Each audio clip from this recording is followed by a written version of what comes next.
Hello friends, welcome back. हमने जो CDP top 10 most repeated questions की सीरीज स्टार्ट की थी, उसमें आज टॉप पार्ट 5 है, जिसमें मैंने फर्स्ट इंटेलिजेंस टेस्ट इंक्लूड किया है, IQ concept, multiple intelligence theory और स्टबर्न, स्पेयरमैन, इन सबको मैंने इंक्लूड किया है, जो कि बहुत ही इम्पॉर्टेंट है, राइट। तो चलिए स्टार्ट करते हैं। बेसिकली बाइनेट और सैमन की जो थ्योरी है, इसके अकॉर्डिंग उन्होंने क्या किया था, उन्होंने बुद्धि परीक्षण इंटेलिजेंट टेस्ट किया था 1905 में, जिसे क्या बोला जाता है, बेने एंड साइमन की स्केल भी बोला जाता है। तो बाइनेट ने और साइमन ने क्या किया था, मेंटल एज का कॉन्सेप्ट दिया था। क्या दिया था? मेंटल एज का कॉन्सेप्ट दिया था। और इसी में मैंने इंक्लूड कर लिया विलियम स्टर्न को, क्योंकि उन्होंने क्या दिया था, IQ टेस्ट जो हमारा होता है, इंटेलिजेंट क्वेश्चन जिसका फुल फॉर्म है, उसकी संकल्पना की थी। तो स्टगन के सूत्र को थर्मन ने अपने स्टैनफोर्ड बाइनेट टेस्ट में उपयोग किया था। बेसिकली जो बाइनेट और साइमन की थ्योरी और स्टर्न की थ्योरी को हम साइमल्टेनियसली दोनों को इंक्लूड करेंगे, क्योंकि फर्स्ट, ताकि आपको कंफ्यूजन हो, जब बात आएगी फर्स्ट इंटेलिजेंट टेस्ट की, तो आपका आंसर होना चाहिए बाइनेट एंड साइमन। और जब बात आएगी IQ टेस्ट की, तो उसका आंसर क्या होगा, विलियम स्टर्न, राइट। सो पहला अगर बोले कि बुद्धि परीक्षण किसने किया था, तो आपको आंसर क्या देना, बाइनेट एंड साइमन, राइट। और जब भी बात आएगी इंटेलिजेंस कोसेंट की, जिसको IQ बोला जाता है, तो उसको आप क्या जवाब दोगे, विलियम स्टर्न। सो IQ निकालने का फॉर्मूला क्या होता है, मानसिक आयु अपॉन में जो वास्तविक आयु है इंटू का 100। तो मानसिक आयु को क्या बोलते हैं, मेंटल एज। वास्तविक आयु को इंग्लिश में क्या बोलते हैं, CA, क्रोनोलॉजिकल एज, इंटू का 100 करोगे तो आपका IQ उसका निकल के आएगा। ओके। मेंटल एज क्या होती है, मानसिक आयु किसी व्यक्ति द्वारा दिए गए बुद्धि परीक्षण में जिन प्रश्नों को वह सही हल कर सकता है, उस स्तर की आयु को मानसिक आयु बोला जाता है। मान लीजिए एक बच्चा है जो 4th स्टैंडर्ड में है, लेकिन अगर उसे आप 8th स्टैंडर्ड के क्वेश्चन दोगे तो वो सॉल्व कर ले रहा है, मतलब उसकी मेंटल जो एज है वो 8th स्टैंडर्ड के बच्चे के बराबर है। ये होती है मानसिक आयु। क्रोनोलॉजिकल आयु मतलब वास्तविक आयु, तो आयु तो आपको पता ही है, यहाँ पे मेंटल एज मतलब मानसिक आयु की बात हो रही है, राइट। इसमें कुछ बुद्धि के जो इंटेलिजेंट क्वोशंट होता है, उससे जब आप मानसिक आयु अपॉन का वास्तविक आयु करोगे, तो अगर स्कोर आपका 140 और उससे अधिक आया है, तो ये वेरी सुपीरियर इसको बोला जाता है, कि बहुत ही सुपीरियर है वो।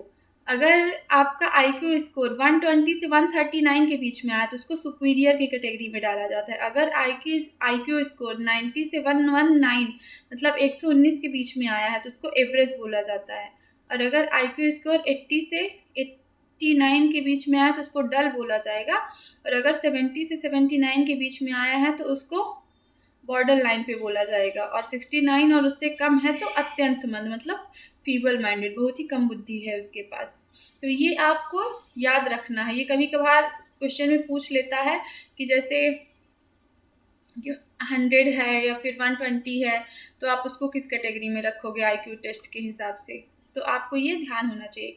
अगर 140 और उससे अधिक है तो वेरी सुपीरियर, 120 और 139 के बीच में है तो सुपीरियर, 90 और 119 के बीच में है तो एवरेज, और 80 और 89 के बीच में है तो डल, 70 और 79 के बीच में है तो बॉर्डर लाइन पे है, 69 और उससे कम है तो अत्यंत मंद, मतलब फीबल माइंडेड है, राइट।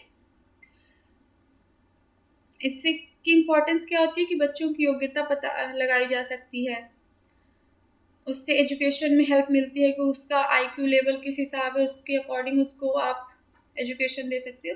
लेकिन इसको क्रिटिसिज्म का भी फॉलो करना पड़ा था, क्योंकि सिर्फ IQ टेस्ट एक तरीके का टेस्ट है, उससे आप किसी की बुद्धि को नहीं माप सकते ना। सांस्कृतिक, भाषा और वातावरण का प्रभाव तो इसमें कुछ लिया ही नहीं जाता कि इन्वायरमेंट पे क्या है, एजुकेशन का क्या है, लैंग्वेज क्या है उसकी। इसमें तो केवल एक ही पहलू पे ध्यान दिया जाता है। तो आपको क्या याद रखना है कि मेंटल एज और बुद्धि परीक्षण के जनक फादर किसको बोला जाएगा, बाइनेट एंड साइमन को। IQ की जब बात होगी तो वहां पे विलियम स्टर्न आपका आंसर होगा, राइट।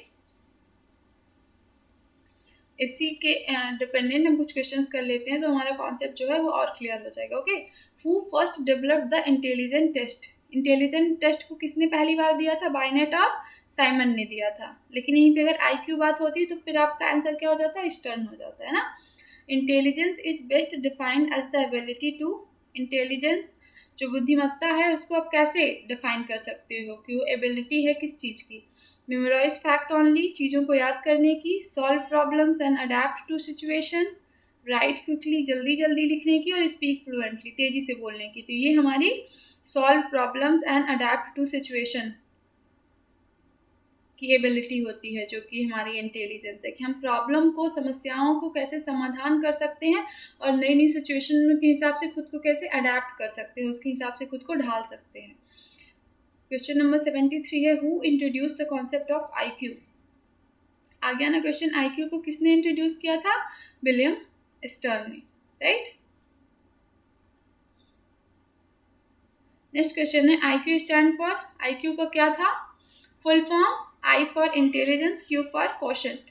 तो आपका option number B is the correct answer, intelligent quotient. IQ for intelligent quotient, IQ for intelligence quotient. A child with an IQ of 100 is considered. अब बताइए क्या बोला जाएगा उसको? हम वहाँ पे पढ़ रहे थे ना, एवरेज इसको बोला जाएगा। क्या बोला जाएगा? एवरेज। अगर किसी का आईक्यू हमने पढ़ा था ना 90 से 119 के बीच में है तो उसको क्या बोला जाएगा? एवरेज। हिंदी में क्या बोलते हैं? औसत,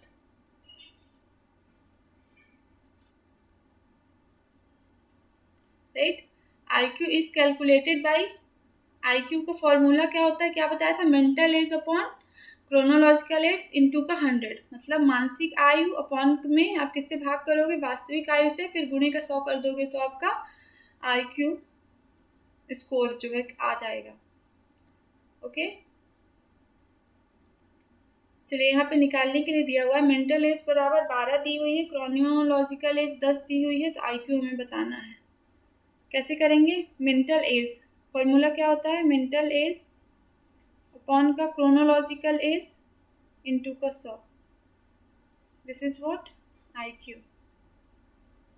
तो यहाँ पे मेंटल एज जो है वो दी हुई है 12, क्रोनोलॉजिकल एज कितनी है? 10, आप गुणे का आप 100 कर दोगे, ये 0 से ये 0 कट गया, कितना आ गया? 120, आपका आंसर आ गया, राइट। चलिए नेक्स्ट हम मूव करते हैं। अब हमारा आ चुका है Gardner's theory of multiple intelligence. Basically Harvard जो गार्डनर है वो अमेरिकन साइकोलॉजिस्ट है जो हार्वर्ड यूनिवर्सिटी में पढ़ाते थे।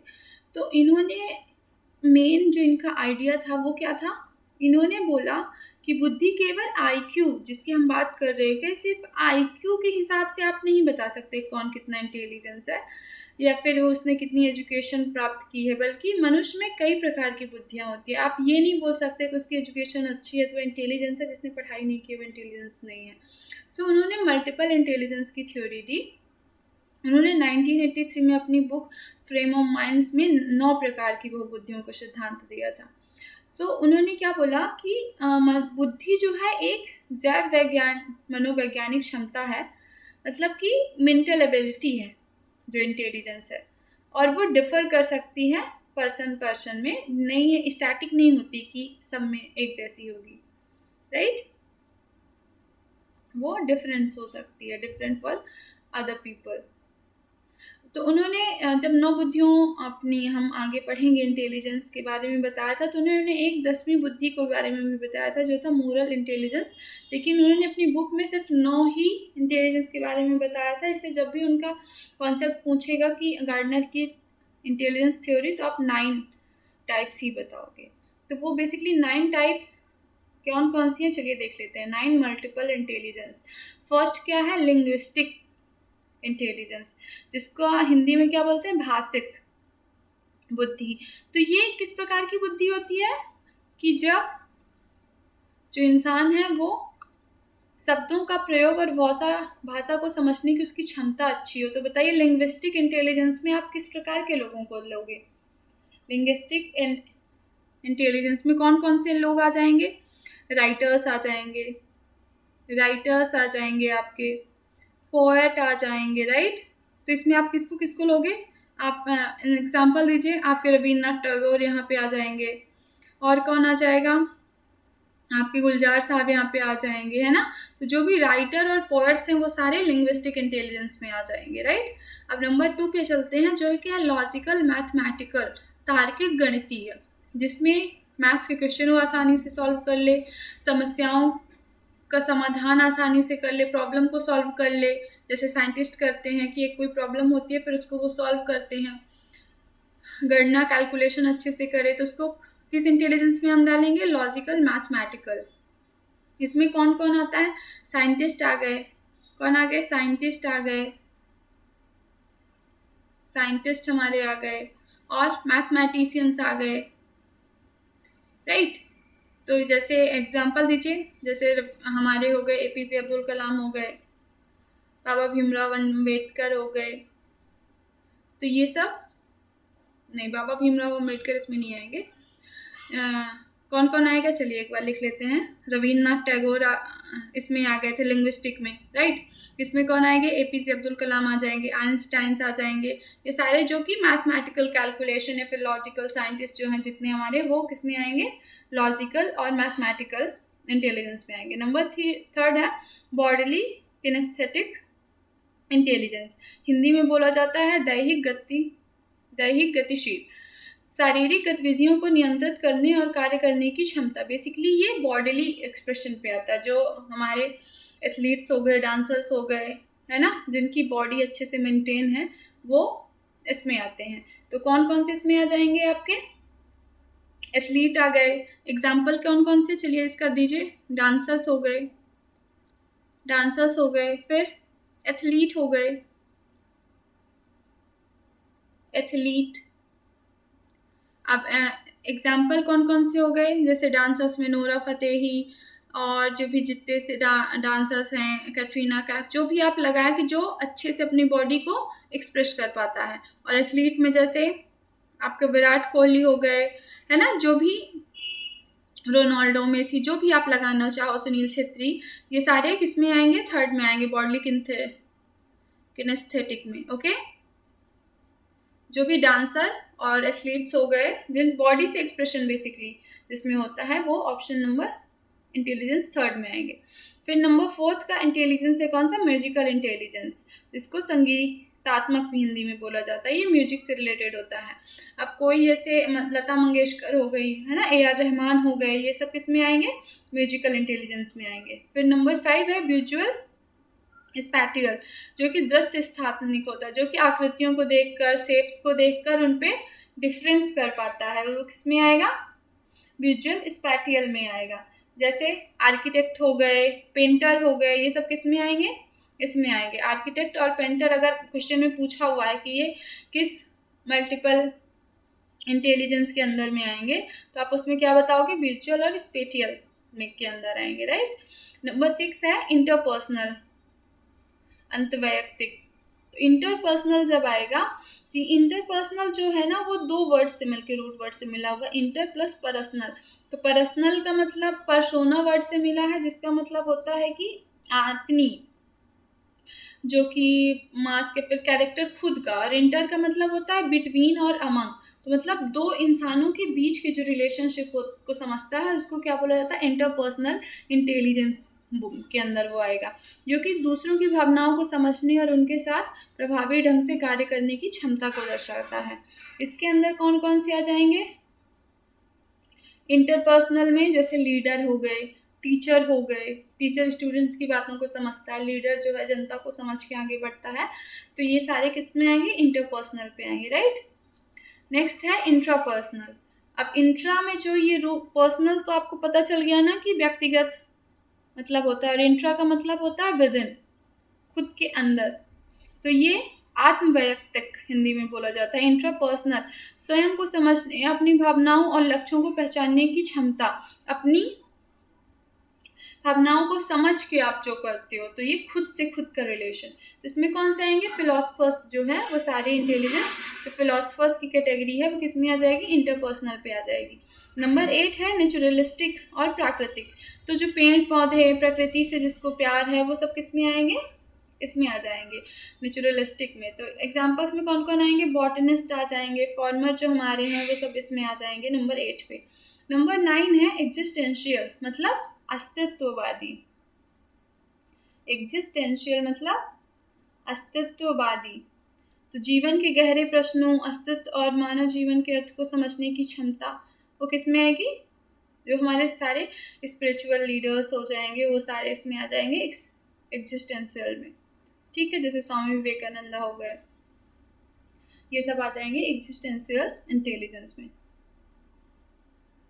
ओके, चलिए इससे रिलेटेड कुछ क्वेश्चंस कर लेते हैं ताकि हमारा कॉन्सेप्ट जो हमने पढ़ा है वो और अच्छे से क्लियर हो सके, और देखते हैं हमारे माइंड में कितना गया। राइट, तो क्वेश्चन है who propose the multiple intelligence theory. किसने मल्टीपल इंटेलिजेंस थ्योरी को प्रपोज किया? ये हमारे गार्डनर है। Right, option number B. Next question है according to Gardner intelligence is single entity है, फिक्स एबिलिटी है, मल्टीपल एबिलिटीज है, हेरिडिटरी ओनली। तो क्या है? Multiple abilities. Option number C is the correct one. चलिए नेक्स्ट क्वेश्चन को देखते हैं। A child who excels in music has high. ऐसा बच्चा जो कि म्यूजिक में बहुत अच्छा है, तो उसकी कौन सी इंटेलिजेंस में है? उसका musical intelligence. Right, option number B is the correct answer. Next question है a child who learns best through numbers and reasoning. जो कि नंबर अच्छे से लर्न करता है और रीजनिंग में बेस्ट है, तो उसकी कौन सी इंटेलिजेंस के अंडर में वो आएगा? Logical and mathematical intelligence. Right,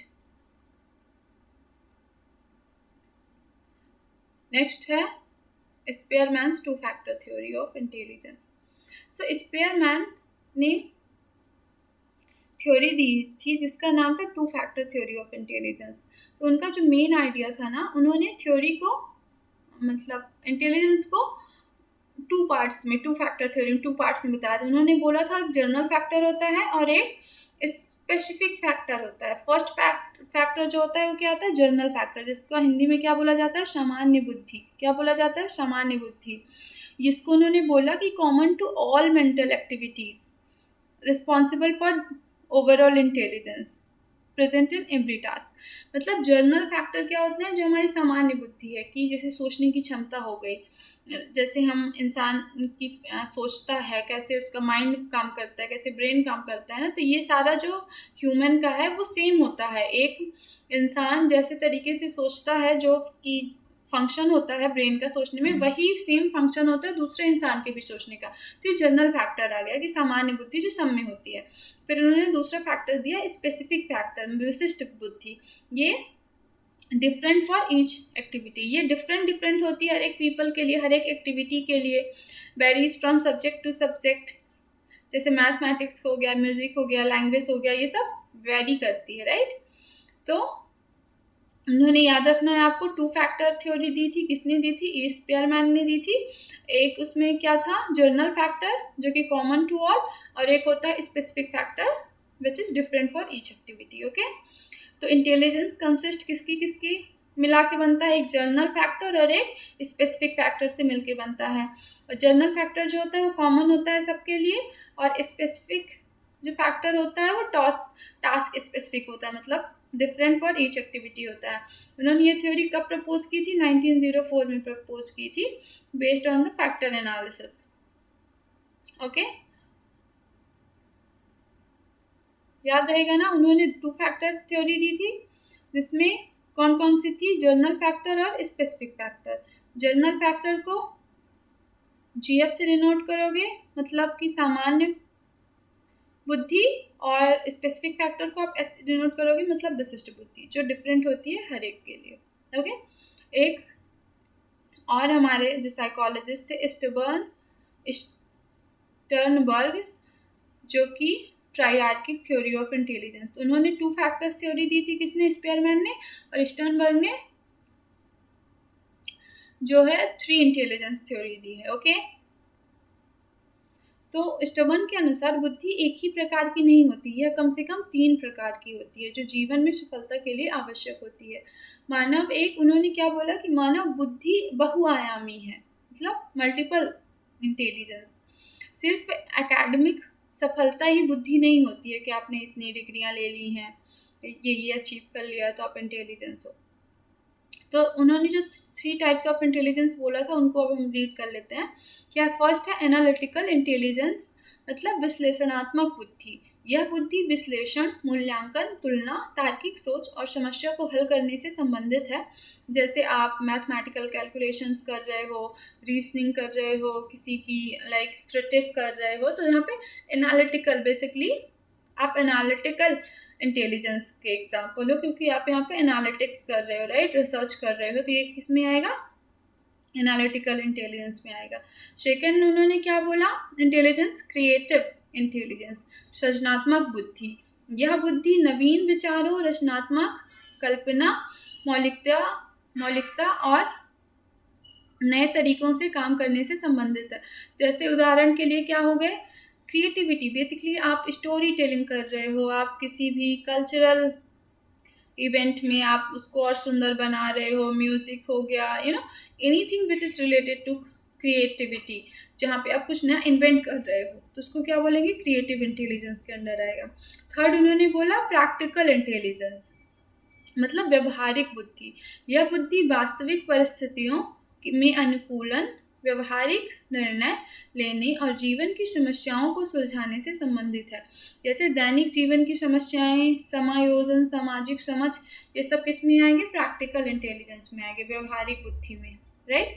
तो आपको याद रखना है कि स्पेयरमैन ने 2 फैक्टर थ्योरी दी थी, इसमें 2 फैक्टर कौन कौन से थे, journal factor and specific factor, और इन्होंने स्टबर्न ने 3 टाइप्स ऑफ इंटेलिजेंस की जो थ्योरी दी है उसमें कौन कौन से, एनालिटिकल इंटेलिजेंस, क्रिएटिव इंटेलिजेंस और प्रैक्टिकल इंटेलिजेंस। हिंदी में विश्लेषणात्मक बुद्धि, सृजनात्मक बुद्धि और व्यवहारिक बुद्धि। ओके, याद रहेगा। चलिए इससे रिलेटेड हम कुछ क्वेश्चंस कर लेते हैं तो हमारे कॉन्सेप्ट जो है और क्लियर हो जाएंगे। सो बेसिकली यहाँ पे पूछा गया है इंडिविजुअल डिफरेंसेस मीनिंग। अब इंडिविजुअल डिफरेंसेस हमने क्या पढ़ा कि जैसे स्पेसिफिक फैक्टर था जिसमें उन्होंने बोला था कि हर एक बंदे के अलग अलग होता है ना, तो all children are identical, same है, एवरी चाइल्ड इज यूनिक, तो ये every child is unique, colour change कर लेते हैं यहाँ पे, every child is unique, option number B is the correct one, कि हर एक बच्चा अपने आप में अलग है। ऑप्शन नंबर कौन सा था इसका, B is the correct answer, right. Next question है which factor contributes to individual differences. कौन सा फैक्टर है जो इंडिविजुअल डिफरेंसेस को कंट्रीब्यूट करता है, क्यों, हेरिडिटी, इन्वायरमेंट, एजुकेशन और all of the above. Answer क्या होगा, ऑल ऑफ द अबव। आप वातावरण से भी चेंज होते हो, अपनी एजुकेशन से भी चेंज होते हो, और ऑफकोर्स हेरिडिटी से तो होते ही हो, राइट। नेक्स्ट क्वेश्चन में मूव करते हैं। 84 है, a teacher should deal with individual differences by. Teacher को कैसे डील करना चाहिए इंडिविजुअल डिफरेंसेस को, तो आपको आंसर देना है using the same method for all, सबके लिए सेम मेथड यूज करना चाहिए। इग्नोरिंग डिफरेंसेस को आप पूरी तरीके से इग्नोर ही कर दो। अडॉप्टिंग वेरी टीचिंग स्ट्रैटेजीज, आप बेसिकली अलग अलग टीचिंग स्ट्रैटेजीज अपनाओ हर एक बच्चे के लिए, या फिर उन्हें पनिश करो जो कि वीक लर्नर्स है। तो आपका आंसर क्या होगा, option number C, adopting very teaching strategies, कि हर एक बच्चे के हिसाब से आपको अपनी स्ट्रैटेजी चेंज करना है। बेसिकली आपका काम क्या है, जो आप इनपुट दे रहे हो बच्चों में कितना आउटपुट गेन कर रहे हो, मतलब वो आपके पढ़ाने से कितना सीख रहा है, मेन मोटिव उसको सिखाना है। तो जिस भी तरीके से वो बच्चा सीखे आपको वो स्ट्रैटेजी अपना के उसको सिखाना है, राइट। नेक्स्ट क्वेश्चन है which statement is correct regarding individual differences. कौन सी जो हमारी स्टेटमेंट है वो सही है इंडिविजुअल डिफरेंसेस के हिसाब से। सभी children learn at the same pace, सभी एक जैसे सीखते हैं। Individual differences should be ignore, individual differences को इग्नोर ही कर देना चाहिए, पूरी तरीके से अनदेखा करना चाहिए। Children differ in abilities, interest and learning styles, बच्चे अलग अलग होते हैं किसमें, एबिलिटी में, इंटरेस्ट में और लर्निंग स्टाइल में। Only gifted children show differences, केवल और केवल गिफ्टेड चिल्ड्रन है वो डिफरेंसेस दिखाते हैं। तो आपको क्या बताना था, करेक्ट बताना था इंडिविजुअल डिफरेंसेस के हिसाब से। तो option number C is the correct answer कि बच्चा जो है अपनी एबिलिटी में, इंटरेस्ट में और लर्निंग स्टाइल में डिफरेंट हो सकता है। This is what individual differences. Okay, I hope आपको समझ आया हो। और ये बेसिकली बहुत ही इंपॉर्टेंट है क्योंकि मल्टीपल क्वेश्चंस आते हैं इसमें से रिलेटेड में। तो हम एक बार क्विक रिवीजन कर लेते हैं कि हमने क्या क्या पढ़ा, ताकि हमारे माइंड में क्या क्या बचा हुआ है और क्या क्या साफ हो गया ये भी हमें पता चले, राइट। तो हमने क्या पढ़ा, फर्स्ट हमने पढ़ा बाइनेट एंड साइमन। बेसिकली हम क्या करते हैं, यहाँ पे लिख लेते हैं आपका क्या था, साइमन, और यहाँ पे लिख लेते हैं उनकी थ्योरी क्या थी। क्या उन्होंने दिया था, फर्स्ट इंटेलिजेंस, बताइए फर्स्ट इंटेलिजेंस टेस्ट किसने इंट्रोड्यूस किया था, बाइनेट एंड साइमन ने किया था। सेकेंड हम पढ़ते हैं William stern, right, what, William stern, इन्होंने क्या दिया था, विलियम स्टर्न ने, बताइए, IQ, intelligence quotient, IQ concept दिया था, राइट। फिर हमने क्या पढ़ा, हमने गार्डनर पढ़ा। गार्डनर ने क्या बताया, टेल मी, गार्डनर की थ्योरी क्या थी, multiple intelligence theory, very good, multiple intelligence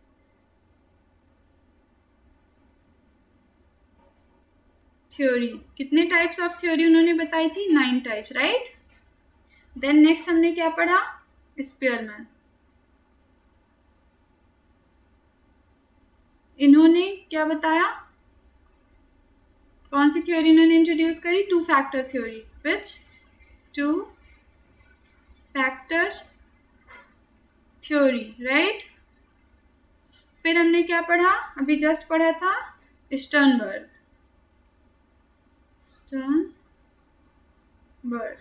इनकी थ्योरी का नाम बताइए क्या था,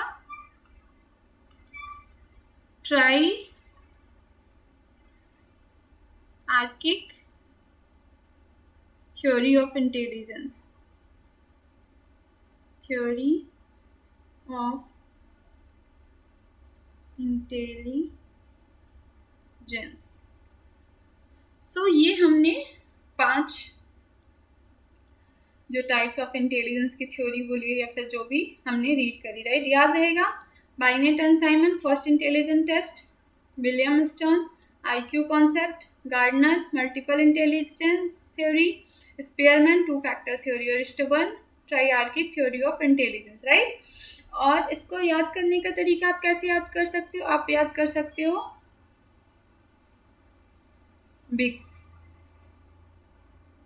B for Binet and Simon, उन्होंने क्या दिया था, first intelligence test, I for intelligence quotient, किसने दिया था, विलियम स्टर्न ने दिया था, जी फॉर गार्डनर, क्या दिया था, मल्टीपल इंटेलिजेंस थ्योरी दिया था, एस फॉर स्पीयरमैन, क्या दिया था, 2 फैक्टर थ्योरी दी थी, एस फॉर स्टर्बर्न, क्या दिया था, ट्राइआर्किक थ्योरी ऑफ इंटेलिजेंस दी होगे, ओके, याद रहेगा, ठीक है। तो क्वेश्चन जो आस्क होते हैं वो गार्डनर की थ्योरी से भी होते हैं, मल्टीपल इंटेलिजेंस के। सपोज करिए आपको क्या देगा, इंटेलिजेंस दे देगा, क्या करेगा वो, इंटेलिजेंस दे देगा, जैसे यहाँ पे कुछ दे देगा क्वेश्चन में इंटेलिजेंस,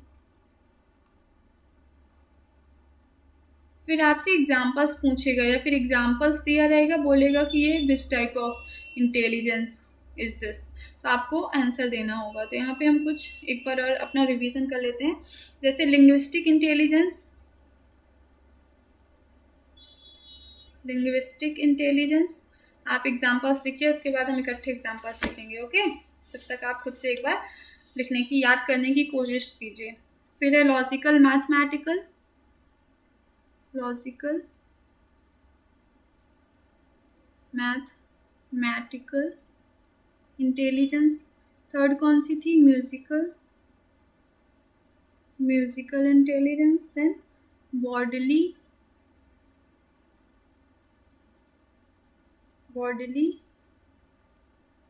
किनेस्थेटिक इंटेलिजेंस। फिर कौन सी थी? Spatial visual spatial intelligence, right. फिर था इंटरपर्सनल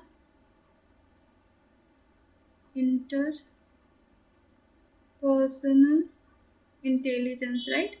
फिर एक क्या थी? Intrapersonal intelligence. Then naturalistic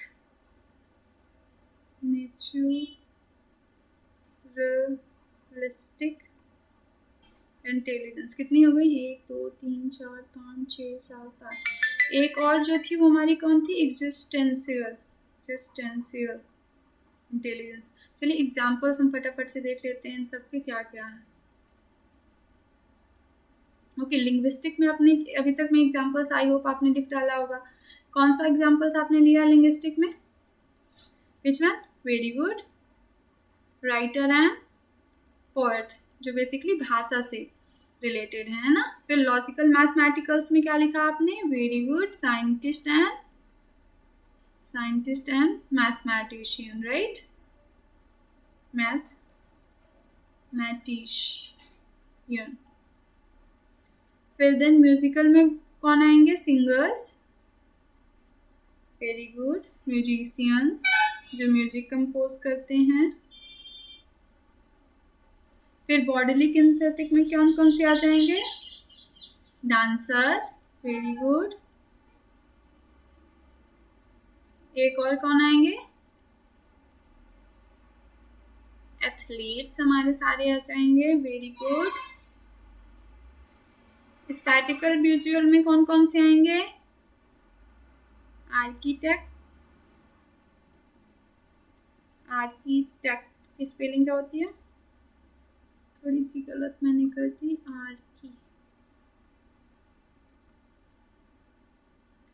architect and painter. Then interpersonal में कौन कौन लोग आएंगे? लीडर्स हो गए, टीचर हो गए, राइट, जो कि दूसरों की भावनाओं को समझे। इंट्रापर्सनल विद इन, इंट्रा मतलब क्या था? विद इन था, राइट। तो इसमें कौन से आ गए? फिलोसफर्स आ गए, फिलोसफर्स। फिर नेचुरलिस्टिक में कौन आ गए? आपके बॉटनिस्ट आ गए, जो नेचर को समझे, बॉटनिस्ट आ गए। और फार्मर्स आ गए, राइट। अब एग्जिस्टेंशियल में कौन से हैं? आप स्पिरिचुअल ले लो, मतलब जो कि एग्जिस्टेंशियल, जो हमारी स्पिरिचुअल